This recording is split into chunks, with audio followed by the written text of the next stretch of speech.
The Currently podcast is produced and recorded at Born and June Creative Studios in Los Angeles. Born and June Creative helps movers and shakers tell their stories. Welcome to the Currently podcast. I'm your host, Betsy Aime. We're here for a deep dive into current events, culture shifts, personal development, and social good, in conversation with me and interesting people from all walks of life. This show was created to make us think a little bit more about life's biggest questions, the world we want to create, and what this moment in time means for our generation. Let's leave the small talk behind and make sense of the now together. Let's get started.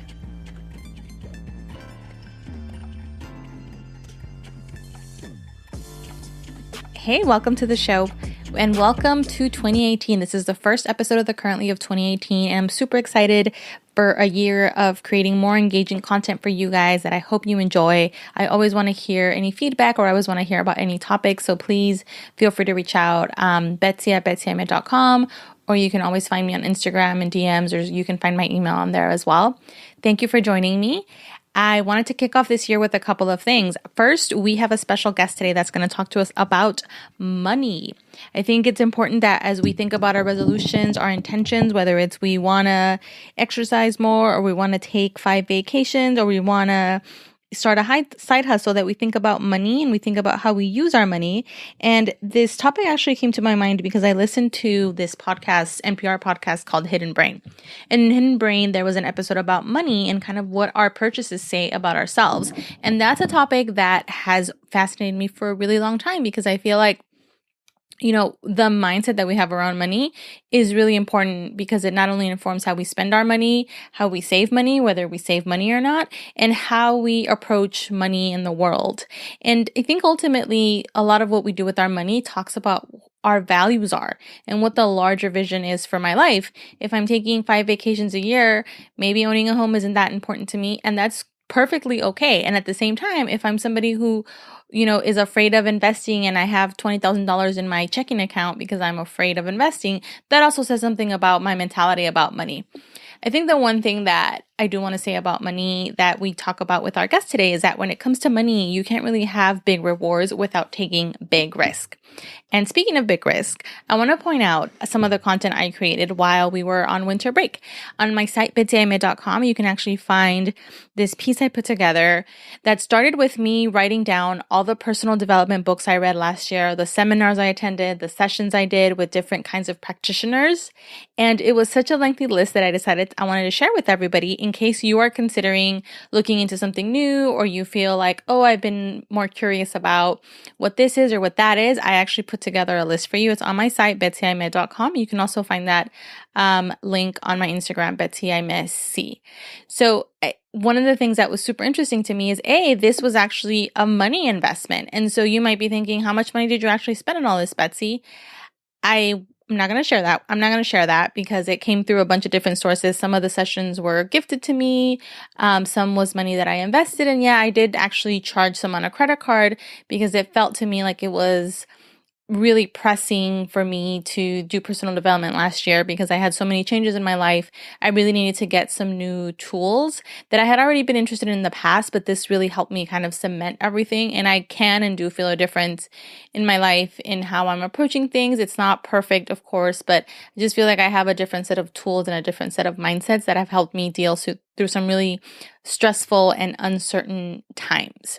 So with that said, you know, me spending money on personal development is a manifestation of my values. So as you listen to this episode and as you think about your goals for the new year, I really want you to think about not just money in terms of, you know, do I have $20 or $1 million, but what I choose to do with my money, whether I have $20 or $1 million, is almost of equal importance as to how much money I do have. Because what I do with my money today is going to determine what I can do with my life tomorrow.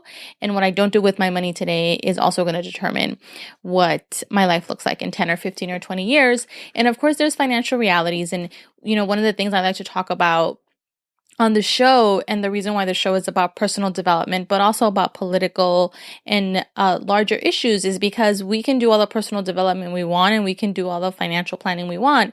Sometimes we're genuinely just not making a lot of money. And that is a reality that I really want to preface as you listen to this episode. We talk about buying a home. I know that's not a reality for a lot of people, but if it is, I think you'll find especially the first part of the episode super interesting. Or if you're thinking of buying a second home as an investment, or if you're curious about how that works. And even if you're somebody who doesn't think you can afford to buy a house, maybe you want to listen, because Natalie actually gives a really interesting and unique perspective on how we should think about home ownership, and whether or not we're purchasing homes to live in forever, or if we should think about these things more as investments and kind of little like nest eggs that we're building that maybe will hatch later on in our lives. And also at minute 36, I just want to point this out because it's a pretty long episode. If you're interested in basic budgeting questions, we do go into that in minute 36. And I also have a book that I'm trying to figure out how to give away, because I've tried doing giveaways and it doesn't work. So if you have any tips for me on how to get everybody to participate, please let me know. And we talk about larger policy issues, like how the tax law could potentially affect students and people who are going to buy homes. We also answered 2 listener questions. The first one is around how to determine whether or not you should buy a home. Whether or not she feels like buying a home is the easiest way to build wealth. And she also shares her insights on how she thinks the housing market is going to go in the next few months. And what are the questions we should ask ourselves before buying and where to buy. And then we actually tackle a question from somebody who is a freelancer who recently had an increase in her rent but has income that fluctuates. So she talks to us a little bit about how we should manage our money if we are unsure about how much income we're going to be bringing in next month. Plus, I share how I finally tricked myself out of impulse purchases a few years ago. This is like a but money-saving tool that I really recommend. And I share a little bit about what my own financial goals are for the year. Thank you so much for listening. Let's get to the show. I'm super excited to have on the show today Natalie Torres. She is a workshop facilitator for financial literacy, and her mission is to uplift students everywhere. She has an extensive background helping minority and female-owned businesses She actually founded her own widely known nonprofit, LA's Prom Closet. She has a lot of awards, too many to list here, and she's been covered extensively in places like the LA Times, ABC News, Telemundo. She is a first-generation college graduate. She has a master's in public administration from Cal State Northridge, 2 undergraduate degrees from California State University in Long Beach in finance and international business. And this is one of the things I really loved about your bio, Natalie. You have lived in El Salvador, Spain, France, and have traveled to over 20 countries. And I read that you have a goal of visiting 80 countries. And actually, I read something more recent about you that said you've been to 31 countries now. Correct. So that, I think, is pretty awesome. You also graduated with all these degrees with no student debt? No, I did have student debt. But you paid it off. And what's that? Yeah. And you bought a house in your early 20s, before the age was 25. Before, my first one was 24, yes. Yeah, so we're going to talk a little bit about financial literacy, and you also wrote a book called Financially Savvy in 20 Minutes, which is a really quick read, and I actually have a copy that I'm going to give away to one of our listeners, and I have a copy for myself, and I've been looking at it, so I'm really happy to have you here. One of the things, for the December episodes, I wanted to give people topics that I think we always think about in the new year, which is like, this is a year I get my financial stuff together. I wanted to use another word. Or this is a year I lose weight, or this is a year I meet the goal. So I think I want to, help people who are in that mindset. And I think this financial topic is always really important. And I want to talk about some of the kind of recent events that I've talked about a little bit, about the tax proposal, for example, that's going to go through the House and the potential impact of that, and how I think inevitably some of these things that are happening in the background, policy-wise, and tax decisions being made, how and why those should impact our decision-making, or if they shouldn't. So tell me about the tax law first.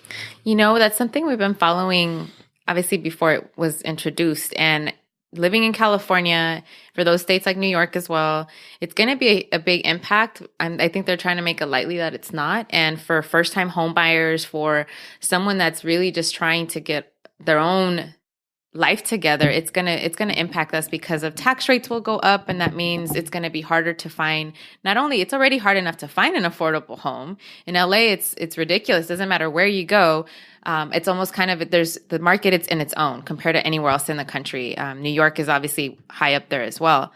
And seeing now you have your interest rates is going to be impacted by that. You're going to have to also think about if you're a homeowner, if you have your own business, how is that really going to impact you as far as, are you really going to take home more income? Are you going to have to pay more taxes in the end? Or do you think you're going to be using some of that saving towards buying a home? It's a tax that I think is complex, and I see a lot of people making it lightly, especially in watching the news lately. When you have Republicans or Democrats going at it, it's something not to take lightly. So it's going to be interesting to see what we're going to see in the next couple years. Yesterday, just on CNN, they had one of the Nobel Prize winners, economists, talking about you're going to see a change. It's never necessarily an impact, let's say the next day or the next month that it's implemented, but it does happen gradually. And we can expect the markets to be obviously affected by that. And especially if I've come across a lot of people that are wanting to buy their first place. And so that's something that we're going to see being an issue for them too.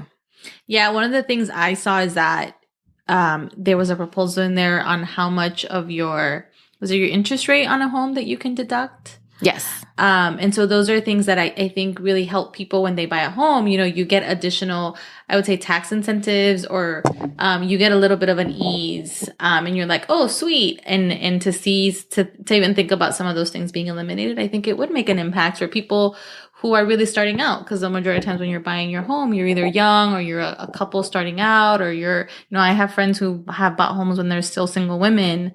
So I think it really is something for us to keep an eye on. What are your sources of news for things like that? Being current, it's hard to just say, stick to CNN, because obviously there's some bias when you're watching some of these news. But if depending on where you live in your city, pick up the newspaper, go online to see what current tax rates are, and follow it, because it changes every day. And I think one you just said earlier that, single women are buying their places prior.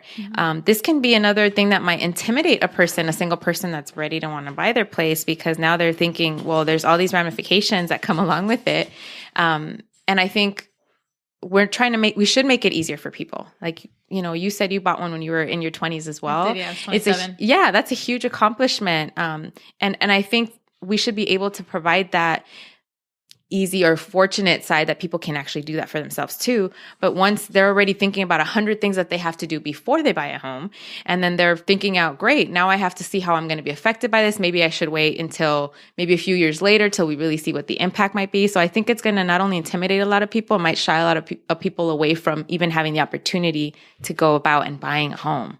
Yeah. There's definitely, before we started officially recording, we were talking about the psychological impact that sometimes these news can have on people, or if people feel like things are uncertain or things feel unsafe to them for some reason, that does, I think, impact a lot of the financial decisions that they're making, which in turn impacts the economy. Like if we all decide we're not going to spend money because we're afraid something bad's coming down the line, and we keep our money in our savings accounts, that's going to impact, consumer purchasing and a lot of these other things that are interconnected in ways that we maybe don't think about unless you're crazy like I am. Not at all. But it's you just said it's a reason. It's kind of like this domino effect where you're like, let me hoard it. Let me hold on to it. But what happens, and then you also create a stagnant, right? You're blocking anything else that should be going out as far as, okay, we're selling. And what happens with prices? They start to decline because maybe people can't afford necessarily. We don't have bidding wars like we did. And we were just talking about even for renting can be an issue as well. So it does become this domino effect that affects everybody. Yeah. And have you followed any of the news around the potential impact on student loans? Yes. Well, we've seen within the last 10 years, we've seen the hike that has increased in state schools, obviously private schools as well. And for those that went to college maybe 10 years ago, prices are completely different than now. They're tripled. Even less than 2 years ago, Cal State system went through once again, hiking up tuition 25%, which is ridiculous. In 1 year? No, this was in 4 years they did that hike, and they had come back to it about every 2 years to So anyone, that's what I'm saying, if you have a younger sibling that went to college maybe 10 years ago, and someone else comes in 4 or 5 years ago, they're paying a completely different price in tuition. And these are their state schools that should be affordable to anyone that just wants to get a good education. If you guys want to get scared, when I graduated from Cal State Northridge in 2007, and my tuition was $1,600 a semester. Wow. Which sounds like it sounds like community college almost prices, and they're not. Yeah. And when I took classes in high school in community college, and it was $11 a unit. And even when I was going, that's when we started having budget issues in California, and they started hiking up the tuition.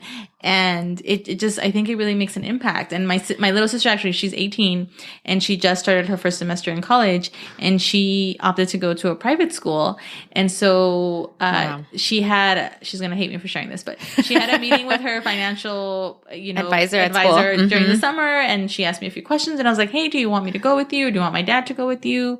And she was like, no, I got it. And then I get a phone call from her a few weeks ago, and she was like, I actually still owe this much, and I have to take out XYZ loan. Wow. And one of my issues is that I feel like, as a community, we don't always have the tools to prepare our young people, for some of these big decisions they have to make when it comes to student loans. And I don't know enough about the system to be able to say that schools are actually preparing kids enough for the decisions that they have to make. And she was like, I feel like I was just a kid a year ago, and now I'm like signing my life away, because we started doing the math. I'm like, okay, at this current rate that you have to take out loans, you're going to owe this much after 4 years. Like, what do you project your income is going to be? And like her eyes were kind of like rolling to the back of her head. It's overwhelming. And I'm like, I was like, Diane, I totally understand. Like, these things are very overwhelming. And they are. And then they become even worse the moment they graduate. Our school systems aren't set up to provide us necessary basic workshops or classes, you can say. Even I studied finance and a lot of my friends are accounting as well.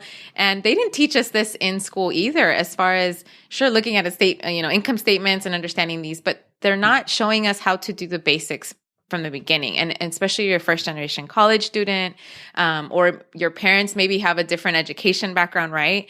It's not like they come down and sit down with you and say, hey, we're going to build a budget together, or we're going to pay bills together. You're like, let's talk about compound interest.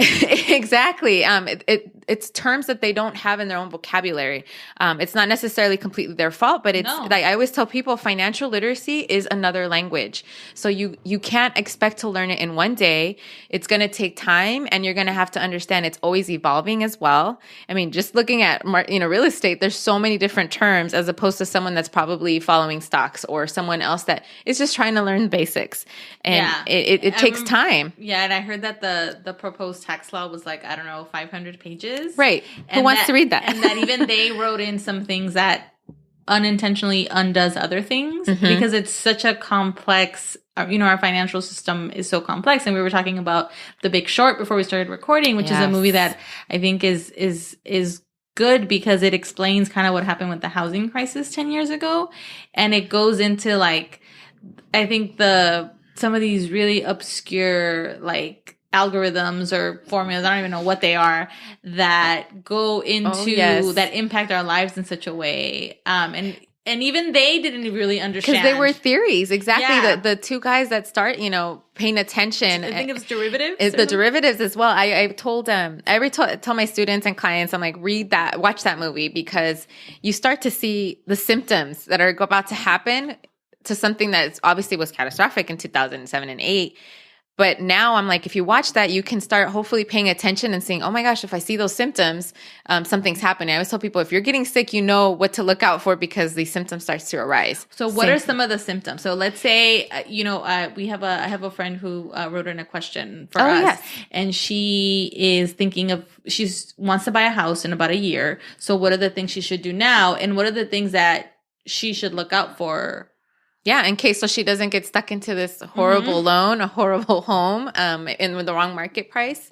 And I think and we can break it down into a few questions, because it's a really good question she's asking, is one, she has to look at what she plans to do with the next 5-10 years. Is she planning to live in it? Is she planning to rent it out? Is she planning to move? And I think those are valuable questions because we come across a lot of people that say, oh, I'm going to buy a place and then flip it or sell it after 2 years, or, because they're expecting the market to always go up. That is not the case anymore, too. We know that we're entering a new cycle soon, or it's already pretty much started. What is that new cycle? So the cycle is, if we look back 2007 and 8, right, we saw the crash happen. So what happens, right? The prices rocked bottom. And so now if you wanted to buy a place, actually I bought a condo during that time, which was amazing. Then I bought my house too. Yeah. I had bought a few years prior and I was lucky. That's a whole nother story we can get to, but this one was great because I bought it for under $70,000. Yes. People were like, what is it? A shoebox? I'm like, no, it's a 2-bedroom, 1-bath, great place in Long Beach. And yet my neighbors and the investors above me too, they spent over $320,000 for their condo a year prior. So obviously I came in at a different time market, right? Different cycle. And because you were ready. And I had been looking for almost 2 years for that particular place. So what to look out for is, fine, first ask yourself, how long are you planning to live there, right? Is it going to be an investment that you're going to hold for a few years? Or are you going to be holding it for at least 10 years or so? Because everything does happen in cycles. And I can recommend tons of books that your listeners can email as well. I'd be happy to send those to them. But have a budget that you're comfortable with too. Because I give this example. A lot of people get pre-approved. So her first process is, first she wants to find out, does she have any debt? She needs to pay that off. So she doesn't have to worry about now starting with more debt, right? As much as she can pay. And there's a difference between good and bad debt. So if student loans is considered actually a good debt compared to credit card debt. So she needs to understand where she is as far as if she has any debt, or also what her FICO score is. The higher the FICO score, the better it is in your favor. And the way I always tell people, it's kind of like if you're a good student, if you have an A, you're going to get the best interest rate possible, hopefully the best loan out there. But if you have, let's see, a C or below, even a B, a C or below, you're going to be stuck with higher interest rates. And unfortunately, it's not going to be beneficial to you. What's a good FICO score? So lenders work on different things, and that's a whole nother topic we talk as well. But anything above 740 is considered a good FICO score in order to get the best interest rates. And right now the interest rates are good. They've been below 10 digits for how long now, right? So many decades. But you want to understand that you want to get the best, highest FICO score. So anything above 740, if you can strive for more, even better. And then you figure out what your budget is. If someone is saying, hey, you know what, I'm going to give you a credit card and it's going to have a limit of 100,000. Should you spend that 100,000? Absolutely not, right? Because no, I can't pay it off at the end of the month. I'm not going to spend that much. That's the wise way to do it. Unfortunately, when people get pre-approved for a house, they're like, wow, I'm pre-approved for $1 million or $500,000. They start shopping for those type of homes. Well, just because you're approved for that doesn't mean you should take full advantage of that. You should actually live below your means, hopefully, especially if you're starting out, because we don't think about the future expenses. If you're a homeowner, you no longer have someone to call and say, hey, I need you to fix the plumbing. I need you to fix it's on you, right? So that's additional cost. And if you're in LA, chances are you're not going to buy a new home. That's the reality of it, as opposed to I buy out of state as well. And you're not going to buy a brand new home. So it's going to have some updates, closing costs, everything that adds up to it. What are closing costs? So closing costs is something else that they're going to have to incur or add to their actual loan that they're taking out. And people forget about that. And that's aside from your down payment. Exactly. So if you're paying and you're putting a down payment, in LA, it's like ideally you want to put 20% down. Because then you're not stuck with why. And 20% of 500,000 is how much? Right, exactly. I mean, think about it. Someone that looks at maybe a $300,000 home, they're like, oh, $80,000, closing costs. Yeah, and I think one of the things when I was looking into buying a home is that, of course, when I think we're around the same age. So I feel like when we were little, it was like, go to college. And so you're like, cool, I'm gonna go to college. So I'm gonna have all this money and it's gonna be sweet. And like my first home is gonna have like, everything you ever fantasize it meant to have a house. That means that you made it. It's going to have a pool and a jacuzzi and a balcony. It's going to be sweet. And that's something the person that asked that question, what is she willing to do with? Like for me, when I bought my place, I was by myself, so single, and I was like, cool. And I happen to have a dad who's really handy, and and it didn't need that much work, but I wanted to find a fixer because in the end, I know I'd be able to sell it a lot more, right? Mm-hmm. And for her, if she's looking for something that maybe is kind of a rehab, what are you comfortable dealing with. Yeah, because there's some people that can go into a total gutted area. Our own place now was a total fixer. But we also chose a place that we felt comfortable below our means too, because you just said, oh, I can go to Downey. I could have gone to other cities too, but it's ridiculous for the amount of space. And that's something people have to look at if she's thinking about, does she want a condo for the first one? I recommend it. For me, it was helpful because I didn't want to be mowing lawns. I didn't want to deal with the community side of it. I just wanted to be everything was okay, already taken care of. And like, do you want kids in the next 5 years? If, in this case, because she's also getting married soon, like, do you want kids in the next 5 years? Right, the space. Like, because then I think that factors in school districts and, all these other, like, interesting decisions that can probably seem a little bit overwhelming, but I think are important to factor in when you're buying or thinking of making any really big decision. And it's a reality that I come across where most people want to buy their first place because they say, oh, it's the American dream, right? And being Latino or just first generation anything, it's like you're expected to almost get that, like it's supposed to happen. But it's very intimidating if you're in LA and maybe if you don't have a job right away after college or you lost your job, because it happens. And we know in our generation it's happened way too often, that you don't necessarily have the same opportunities that our parents might have, where they, have a set job and have set income coming in. But I tell students and clients, actually recently, one was telling me, she's like, oh, I always wanted to buy my first place. That's my goal in the next 5 years. And I go, awesome. And I go, well, have you ever thought about buying out of state? And she looked at me like, no, I'm not going to live there. I go, I never said you have to live there to invest, right? And for her, she was saying, oh yeah, I want a place, but she wasn't sure on her own distinction. Is it an investment or is it a place that you want to live? And I gave her the scenario with me. My first place was out of state in Florida. That's another long story you can talk about. But for me, I could afford that right away, as opposed to trying to find a place in LA. It was out of my means because I didn't have enough down payment to do that 20%.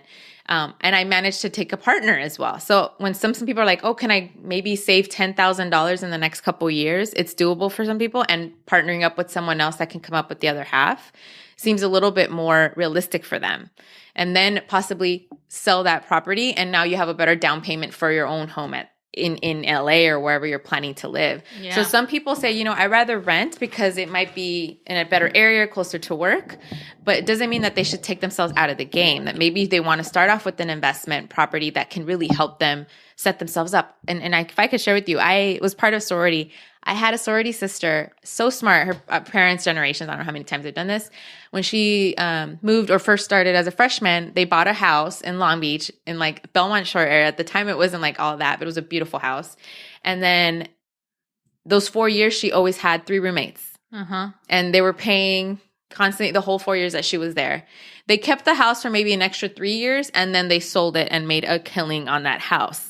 And obviously our parents, and I look back and I told my parents what they did, and my parents like, we should have done the same thing, Right. But how would you know if you didn't, come from that type of generation and it's knowing? Also, I think, thinking of real estate not so much as a status symbol, right? But thinking of it as a long-term investment game. Yeah.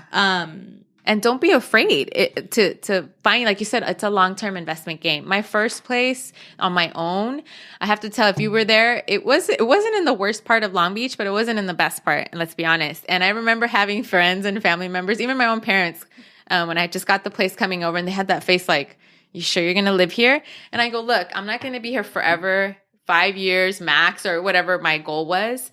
But I said this was something that I was comfortable, that I can afford. And there was many times, especially when you're in 20s, I'm probably sure you probably felt this way, where I would doubt myself and say, man, I could be living in nicer areas, renting somewhere else instead of this place that I'm fixing up. You see your friends walking down to the cute coffee shop and you're like, yeah, my neighborhood doesn't have that, right? But you know what? That set me up. 10 years later, I was so happy I did that. And most of my friends that look back and saw me, they're like, I wish I would have done that too, because now they don't have something set up. And then it gets easier as you buy your first place. It's the scariest. It's still hard. I mean, every time you do it, it's still somewhat stressful. But it's just like when you do something the first time, it's scary. And then the second time, it gets a little bit easier. And you know what to look out for. And you make some mistakes from hopefully the first 2, right? And as you continue to do it, it should be easier. Yeah, I think one of the things is that you cannot have big rewards if you're constantly playing safe. Yes. And you're so on point. Getting out of your comfort zone is hard to do, But you just said it's something that you'll be rewarded in the end. And I can't tell people enough that you have to do that. And sometimes you have to sacrifice what you want to do. You said getting a nice car in LA. It's like, it's so common to have a nice car and live in a horrible place. Yet you go other places in the world, it's complete opposite. And for me, I felt like it wasn't a sacrifice because I was like, I knew what I wanted. But yeah, I had my car for 14 years and, okay, I could have probably upgraded or leased and all these other, but then in the end, I knew that I wasn't really going to be able to create some type of financial security that I wanted for myself. And that's something that if we can teach people that are going through those options, or young enough to go through those options, they can really say, okay, is it worth just having a nice car for the first couple years and then not have a place to really buy when I'm ready to in a few years? I think that would really look at their options a little better. So I have a different scenario for you, and I think it's a scenario that probably happens a lot in expensive cities like the one like LA. Yeah. Let's say I'm renting in a pretty cool neighborhood and I really like it, and I'm pretty much maxed out in terms of my rent and my expenses and my cost of living. I was listening to another podcast and I was laughing. It was these two women from LA and they were talking about how much money they spend just on silly things like delivery service apps. Like, I've done this. You order in lunch from Postmates and the salad that was like $7, you somehow cost you like $17 by the end of it, right? So it's just like other expenses that I think we have living in a big metropolis that are really nice to have. And it feels like that's part of the perk. Like some of these perks, like having access to nice restaurants and cool events. Yes. Like that feels like one of the perks of living in the city. And I struggle with this a little bit. Like I want to take advantage of that, but I'm like, well, the city's also really expensive. So I don't like... Like how do you balance that? How do you balance that? And so I think sometimes when you hear people say like, oh, well, just save up some money to get a house. And you're like, well, I don't even have money to save. What are you talking about? So what would you say to people who are in that scenario? Well, the first thing I always say is, I totally agree, and I don't want them to feel ashamed by the lifestyle they have, and really some of the lifestyle that we don't really have a choice. It's kind of we grew up here because our whole family's here, right? Yeah, or like parking. Like I don't know how much money you spend in LA parking places. Yeah, even if you didn't want to. It's not like the public system is everywhere now. No. I mean, it's helping, but not. So I first tell them look at what's your runaway spending that you have, because when people say I don't have money, so I'm not saving. So that's one thing that they need to stop saying, first of all, because that's what you really need to see is where am I really spending money daily or weekly? And you just said the food apps, and it's hard because we live in one of the best places in the world to have so many different types of foods. If we want Thai food tomorrow, if we want Arabic food tomorrow, Mexican, we have those options. And we want to support our local businesses, so we're going to do that too. But if there's a way that you could say, you know what, instead of takeout, I won't do any takeout from Monday to Wednesday. I'm going to pack my lunches. I'm going to make all my breakfast. I'm going to skip on the coffee at, the local coffee shops or whatever it might be. $7 coffee. Exactly. And not necessarily, and I said don't binge or anything don't limit yourself completely. It's kind of like when you're dieting. You say you're not going to have any carbs. Chances are you're going to break that within 2 days, right? Same thing with getting rid of some of that runaway spending and say, you know what, maybe I'm going to cut it down to 2 times a week that I don't take any food out. And then eventually you can cut out another day or so. Those $20 on that one meal that you probably would have spent, that's when you need to be using to saving, putting that towards your saving. So you're no longer putting it necessarily in your stomach or leaving, right? But putting into something that's going to move you forward. Another thing that I know why a lot of people say I can't afford to start saving because they could barely afford where they're living, right? So another question I'd ask is, one, are you living with somebody else? And I know in LA has to be most people's choice because it's too expensive to live on a place. We were just talking about trying to get a studio for $1,500 is the norm maybe, and it's literally a studio, right? It's not a big space. Are you willing to rent with someone? And if you can rent for maybe a year to save some money, you should have a reserve for 6 months of what you need in case you lose your job or income, and you have some safety net for at least it can get you through the next. And that's really a question for the person themselves. Like, am I willing to do that? Yeah. And that's why I think when I hear conversations about, income inequality and salary and minimum wage and really advocating for ourselves to make more money. Yes. I mean, obviously one of the easiest way to save is to increase your income. Absolutely. Because I think those conversations are really important, and they are related to everyone's ability to create a nest egg, whether it's because you want to buy a house or maybe you're like, I don't care about that. I want to go on a kick-ass vacation. I want to be a digital nomad, which I know is trendy among people too. Like, so do you think, would you ever tell somebody, okay, well, have you thought about getting a second job? Because at a point, I feel like I've had like two, three jobs. Oh yeah. I'm still like that. And I think I've always been like that through college. And yeah, if you're thinking about getting a second job, or look at it the other way, I think if you start cutting out some of those little things that you obviously want that luxury to be able to eat out every day, but you know what? You feel a little bit more comfortable in it. You're not spending $100 a week on takeout food and trust me, your body will probably be happier with you actually packing the lunch, right? But saying, you know what, I can do an extra side job here and there, or creating something that necessarily you only do once and you don't have to get paid every time. My book, I only did it once. I don't have to redo it all over again. It's creating some form of passive income, right? Yeah. But also maybe picking ways that you can hone on your craft. You do podcasts, you do so many different things but they're all part of your same business, right? It's part of your same being. And I come across people that have a really cool job and they're like, but I can't afford this. So it's like, can't you pick something that goes along with that mission that you might learn something more that can enhance your current career and still get a little side hustle money that you have? And that's really common nowadays. And I think it's a necessity, especially if you don't know if that job's going to have you for life, right? Most likely you aren't going to get that pension when you're done, or who knows if they're going to survive, the next 10 years. It's important to have something already set up. And whether it's like you're DJing or you're waitressing, maybe, once a week on the evenings, whatever it might be, there's no shame in that. And if anything, it allows you to be a little bit more conscious that you're being hopefully not only, savvy budgeting, but being frugal is okay too in some areas that maybe you weren't prior.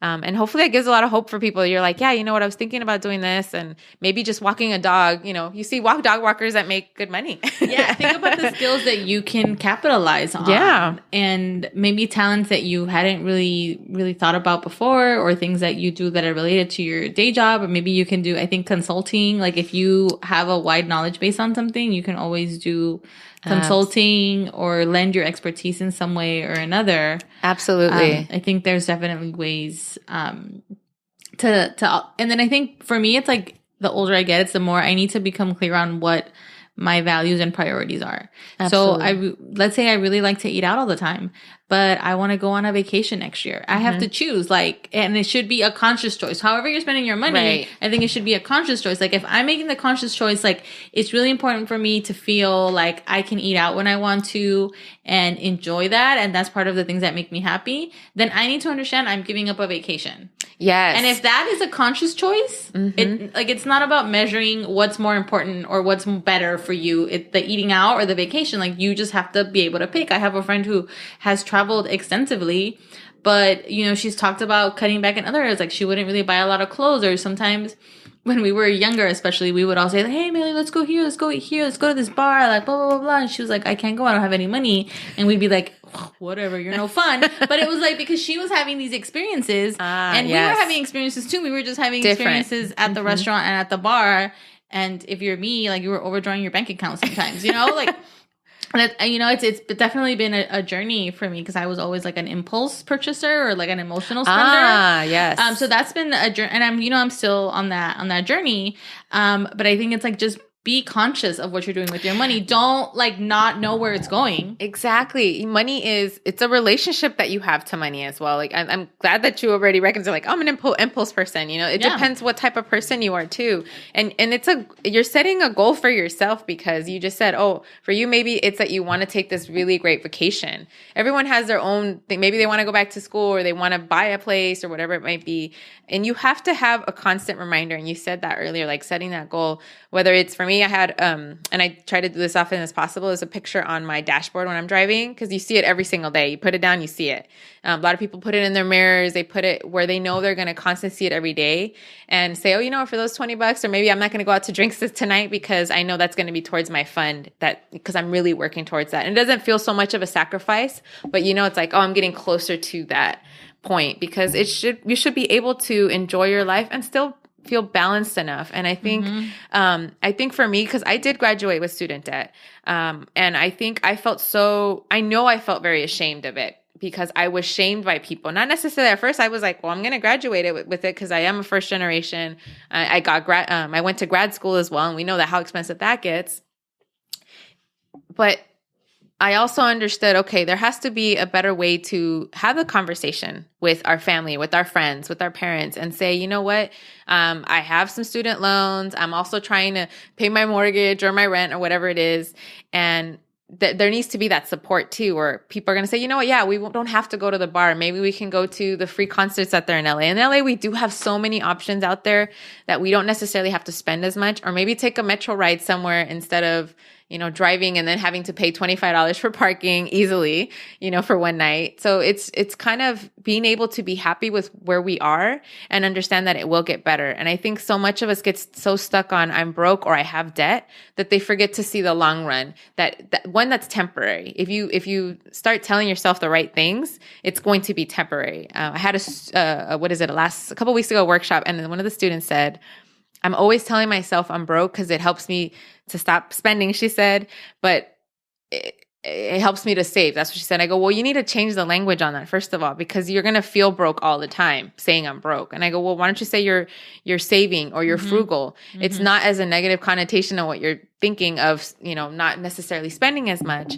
but have the outlook that at the end, you're going to be doing something better for yourself. Yeah. She was about to graduate from, I think it was UCI, I forget what college. And I could understand the emotions, the overwhelming feeling of like, I'm going to have student debt. I'm going to have to deal with, a job and hopefully rent and everything, but that it's going to be okay, that it's temporary. And it's just like when you're getting healthy, you have to make some sacrifices, but ideally you're going to incorporate maybe a cookie a week, right? Or something that can help you still feel that you're enjoying being able to go out with friends and not doing it so all at once, right? Do you think it's ever, or in your opinion, do you feel as though is it ever really just, you know what, it is cheaper to rent, you should just stay renting, and maybe homeownership doesn't always have to be the goal? Or do you feel that homeownership is imperative to building wealth? So question. It's a great question. You know why? Because the way I answer that question, I get that often. And yes, it's going to help create wealth in the long run. But I also think it comes with that knowing yourself too, as far as, okay, I need to save some money. It might be cheaper for me to rent right now with other roommates, and then maybe save up for 5 years in order to buy a home that I can be comfortable living in and other people to live in with me, and or just being able to afford it. But you do need to start somewhere. And the sooner you start, the better. And whether you decide to live there or not, if you would have asked me at 20 or even 23 before I bought my first place, was it going to be easy, or was it going to be a way that I'm like, oh yeah, it's going to create amounts of wealth? I didn't really feel that at the time. I just knew I wanted something that can at least, I have a place of my own, a roof over my head. But I also knew that I saw like my mentors and people that have done really well in real estate were like, you need to buy something as soon as possible in order to have it appreciate, in order to sell it well. And then I was like, well, maybe I could rent a place where I'm going to live comfortably and keep that place that I bought to rent out to other people. So it depends on the person, on how they feel and how they know each other, but they should really start thinking about like, yeah, the first place I buy should be soon, because in the end, appreciation happens. You can always sell it, and you don't have to feel, I guess, stuck when you're renting, right? You have those, unfortunately, the downfall of like, you don't always have a place and rent always goes up, and how are you going to be able to increase your family or whatever it might be, what your goals are. It's funny because one of my main motivators for buying was that I didn't like renting, and I didn't like renting in this way. I hated you have to put up thousands of dollars to rent. Mm-hmm. They make you pay for your own credit check, and then they're like, don't have a dog, or like it's going to be this much money. Like I had a landlord panic when I got a 3-pound Chihuahua. Oh. And then I had to find another place like right away and put up thousands of dollars to rent. I lived in the place for 7 months because I bought my house shortly after that. I didn't get any of that deposit back. Yeah. And I was just like, I feel like this is so skewed to the benefit of landlords. Mm-hmm. I said, and I like that was like my main motivator for buying it. And then my rent kept going up systematically. And I said, without rent control in a lot of areas, you are kind of subject to like increases. Like I had a friend tell me she was living in the arts district, and like from 1 month to the next, her rent was going to go up like $400. Oh yeah. So I feel like there's also like other reasons or other long-term costs associated with renting that maybe we're not always thinking about. Right. And again, like I know this is, I know this is a little bit of a privileged conversation because we're assuming certain things about people that this is going to be in their future. Right. But I that's why I also liked how you created your book. And in that book, you talk about just basic budgeting. So even if you're 19 years old, or even if you're, it's not, I don't care about home ownership right now. I need to I need to get my bills Just get paid. by. Exactly. Yeah. So what are some of the budgeting tips in your book without obviously giving it all away? And I'm going to let me have you answer that question with a question that I got from somebody. Yeah. It says, I recently moved into my own place, so my rent increased from $600 to $1,275. I work for myself and a freelancer, so money isn't always consistent. My challenge is tracking my money and also, planning ahead for the fact that my income might be one way one month and one month the next, which it can feel like feast or famine. And that's a little bit of what I've experienced being a business owner this past year, is that it was really easy to plan ahead when I knew what my income was. But because it's fluctuating now, it has been, I can definitely relate a little bit to that question. And I know a lot of people in LA, especially, they are freelancers or they are piecing together different gigs here and there. Yes. Her question, and that's such a reality of all of a sudden your rent doubles, and especially in LA. So for her, I mean, first she does need to have a budget, and you can create a simple one on Excel. I actually have one too. So if your listeners want to email, they can do that too. But just looking at what your consistent bills will be. So that is the rent, that is the utilities. Maybe if she has student loans, if she has credit card debt, gas, those are consistents that she has every month. She needs to make sure she knows what that is, right? What her consistent expenses. And then she also needs to keep track of what her everyday expenses might be, but that aren't consistent. And what I mean by that, I always tell people, and it's a challenge I give, and hopefully your listeners will do it too, is keep a little notebook with yourself in your purse, wherever you carry your stuff, and write every single thing that you spend for at least 30 days. So for the whole month, and Christmas would have been perfect right now, this time to do this, because then you now all of a sudden know how much you're really going to be spending during this type of holiday season. A lot of people, what happens in January, they overspend and all these additional expenses that they didn't really account for. And then January comes and they can barely afford anything else, right? So she's going through something now. All of a sudden she's spending more on rent. So when she's tracking down is her takeout food, maybe unexpected car maintenance she had to do, and keeping a track of entertainment, clothes, anything that she's spending that necessarily a necessity or it's something that she doesn't spend every month. So now those 30 days, she had a better idea of what her spending habits are. And it's important to know that when you're creating a budget, because it's really hard for someone to say, and someone has to tell me, they're like, oh, your clothing budget should only be $100. For me, I'm like, okay, I can do that. And someone else would be like, oh no, $400 needs to be my, or another person might be $50 is my budget. Find out what you're comfortable with and what your budget realistically should look like. So if you have a dog, which you said you do, right? I have one too. I have two, excuse me, a huge German Shepherd and a little terrier. I have to budget in my dogs, the food, the, vet, the vaccinations, all that fun stuff that comes along with it. And understand that it's going to fluctuate every month. And if now that she's experiencing for homeowners, business owners as well, experiencing like her money isn't as consistent coming in income, she should be considering getting maybe an additional side hustle or a side job to help at least get herself situated for the next few months. And the moment she feels comfortable, at least maybe 3 months to 6 months of her savings, then she can go back to hopefully improving some of those habits. But just really having a chance to be honest with yourself of what your budget looks like and keeping a track of that on your Excel sheet every month. And the cool thing about the Excel sheet, and for those that are thinking, oh, I hate looking at numbers, Excel, it's really easy. It is. And now there's so many apps, but write it down. It's really helpful. And it's so empowering to see your debt decrease every single month because you're constantly watching it. And the reason why I tell people to do at least for 30 days, it's because you're forming a new habit technically.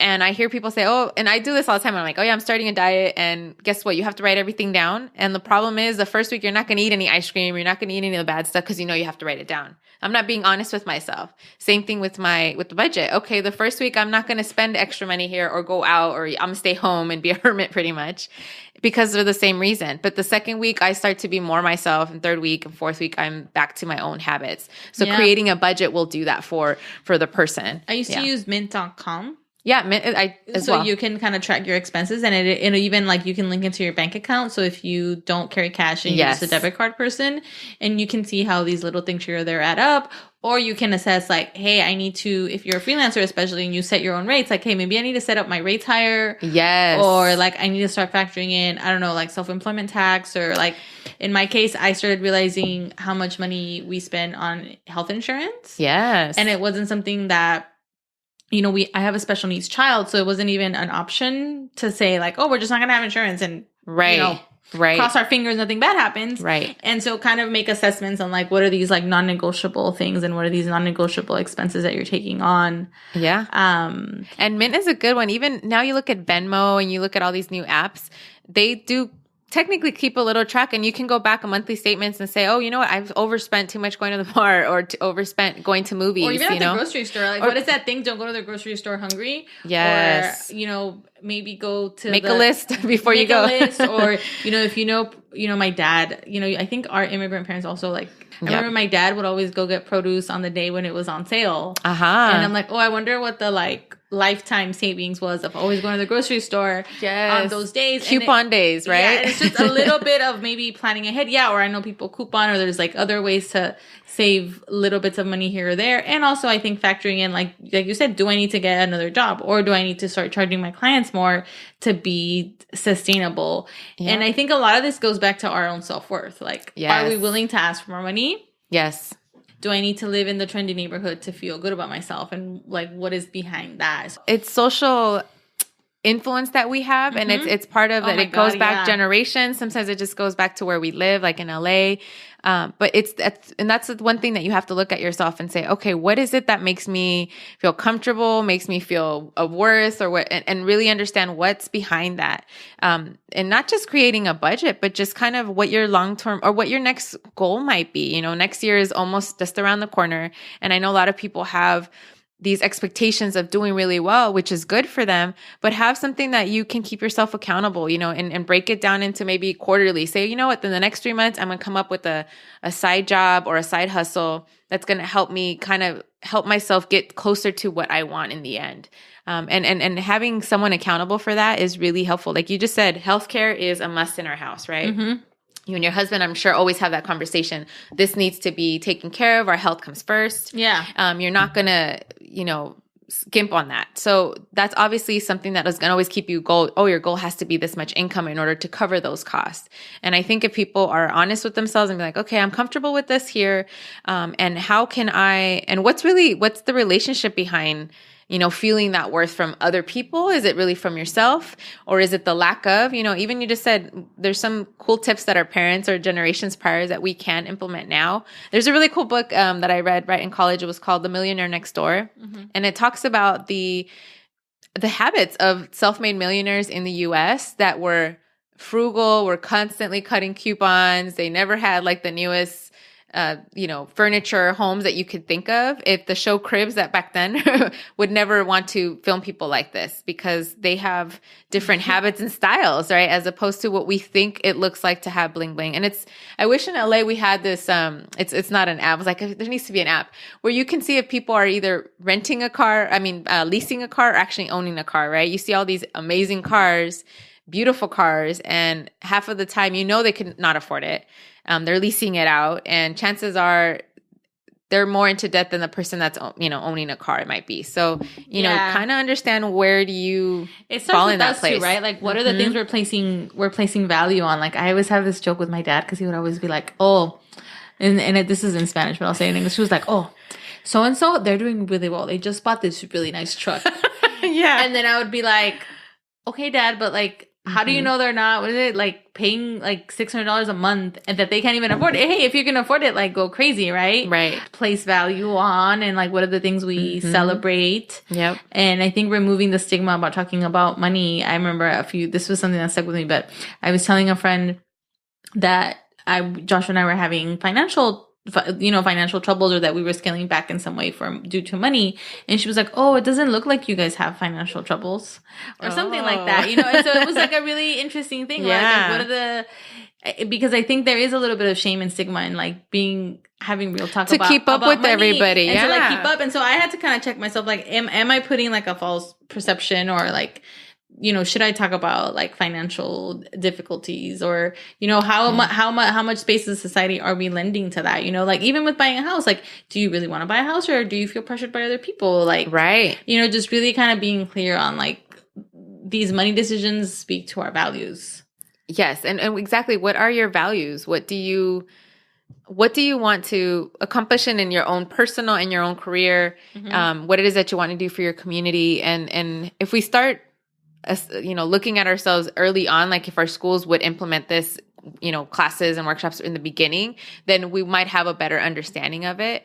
And for me, I think I also grew up in Lenox, Inglewood to be, precise. And I was transferred to a private school for high school, and all of a sudden you're amongst rich kids, and the families and the way they live is very different.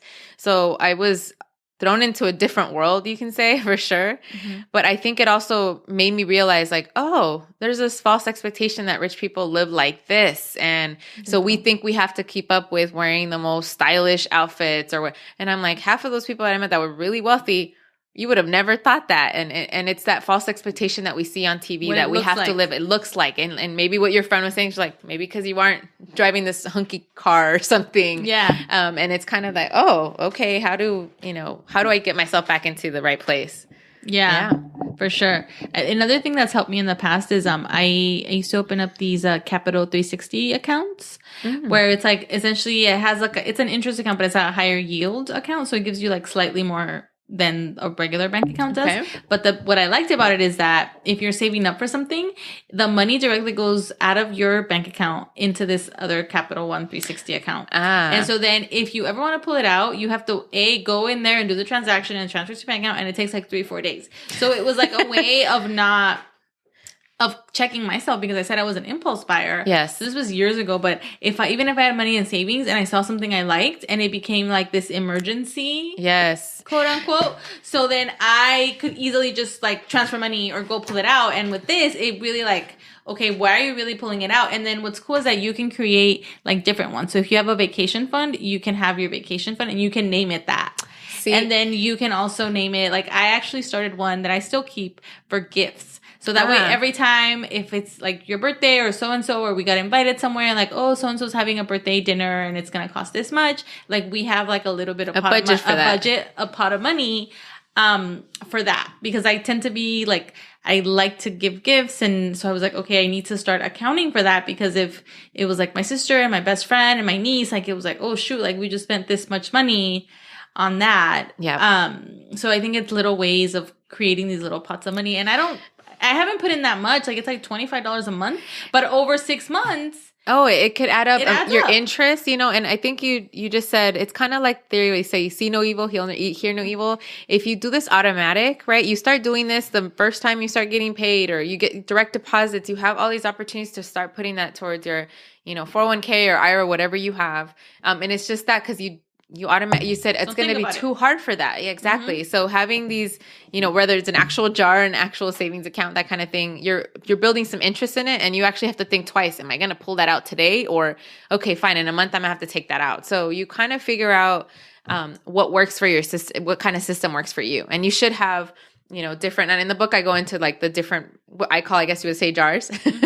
And it goes through each one, because everyone needs to have some of these necessities, and some of them we might say they're luxuries, but if for us in LA, car is not necessarily a luxury. It's a need. Paying for parking, exactly. And so like, oh, just take the metro. It's like, well, there's no metro system or bus in that area. So, or depending on where you live, it's not feasible. It's not an option. Yeah, like if you live out in the suburbs and you're trying to get downtown, if you have a corporate job, you can't show up in jeans and a top. It has to be suits. Guess what? You got to put dry cleaning bill on there as well. You have to figure out what you can afford to be to be wearing. I mean, they say dress for the part, right? So you have to make sure you have some kind of a budget in that too. So these are things that people need to really see. Is that really a luxury? Is it a necessity? What is it that I need? To just not necessarily just get by, but live comfortably as well. Yeah, and also why we can't always necessarily know or understand a person's situation, right? Maybe you're like, oh, why are you buying all these suits? Like maybe then you'd have more money, but it's like, well, I work at a corporate job and that is what I need to wear. That's the aesthetic required of my chosen career, right? Or, whatever it is. So I think, I think assessing our own lifestyle is kind of where it starts.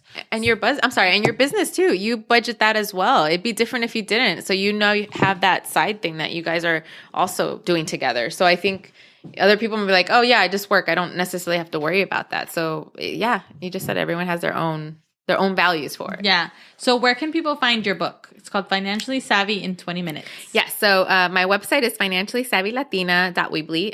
It's a free website. And I always tell people you can have websites as well, but you're going to be helping me with that as well. I'm really happy about that. And to get a book as well. So, and there's a Spanish version of it. It's an ebook for it. So, and the next one is on, it's actually how to buy a rental property at a young age, because I talk about the fears and the I'm myths. not young, but I want to. That's actually one of my. That's actually one of my goals for next year. I'm not thinking too much about the how, because if you worry about how you're going to do something, it can seem really unattainable. Absolutely. But I actually, it's funny. I'm starting to believe more and more that you kind of attract the people you need in your life, because my mom has actually talked to me about buying property out of state. Because I want to buy. I can help you with that. Because I want to buy. One of my things is like I want to buy investment properties, and I have this little Post-it. I don't know if maybe you read this, but it was Nelly Galan's book, Self-Made. Oh, yeah, yeah. And so in that book, I wrote, like in the back cover, I wrote a note, and it was like, I want to pay off my house by the time I'm 40. So I have 6 years. Awesome. And then I want to buy additional investment properties. Ooh, and a whole nother segment. You could talk about how to pay your mortgage off much earlier than anyone else. So that's another strategy with it. But buying a rental property out of state too is a huge goal. I'd be happy to help you with that too. But that's part of why I decided to write that book, and I actually collaborate with other investors too, because it's for that reason.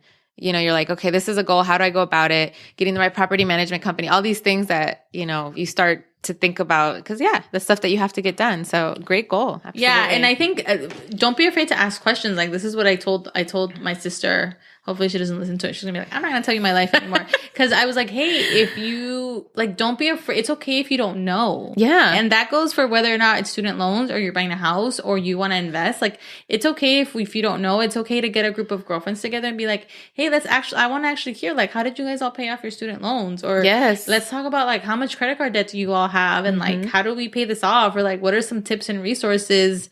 The money thing shouldn't be something that it shouldn't stop you from it. It shouldn't be something that we don't talk about or that's hidden, because honestly, that's how a lot of other communities that maybe have a longer history in the U.S. have built wealth, because they help each other out and they share tips and they share resources. Like, hey, I have this great real estate agent, or hey, I have this great book. So definitely share any tips. And you're investing in yourself, in your wealth in the future too, because you have to pay something, right?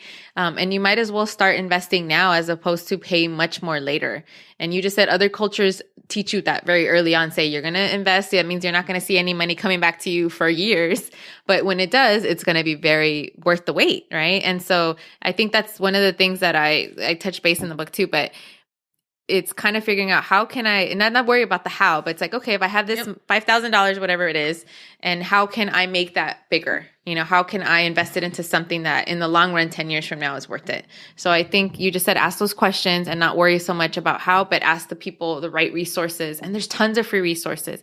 And back to your one question with the lady wanting to buy a new home, you can go to a lot of free workshops on how to buy a house. Don't get suckered into paying for some of the ones that I've seen that they take advantage of people that have never bought a home. So they're like, oh, I'll charge you this much to come in and just learn something you can learn for free. And there's so many resources and books, and I'll be happy to send my top 10 books that are easy to read, especially for someone that isn't not necessarily into finance, but just someone that's just trying to get something that's understandable. And like I said, it's another language, so it shouldn't be as daunting as the other books might be. And where can people find you online on social media? Yeah, all my social media is Financially Savvy Latina. I actually was coined that during an urban event, so I just stuck with it because I'm like, hey, you know what? There's not many Latinas that talk about this taboo, as people in our culture say. So I stuck with it, and so I always post like any workshops I know, any free resources and foundations and nonprofits that I work with.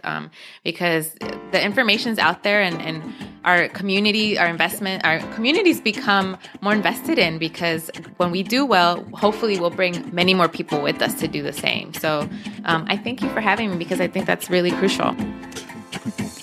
And there you have it. Thank you so much for joining us today. It means the world to me that you choose to spend your time with us. Don't forget to leave us a review or subscribe to the podcast on Apple Podcasts or on SoundCloud. You can also sign up for the weekly newsletter, The Currently, on my site, betsyaime.com, or follow me on Instagram, betsyaime, C as in cat. Thank you so much. We'll see you in 2 weeks. In the meantime, let's continue making sense of the now together. Talk to you soon.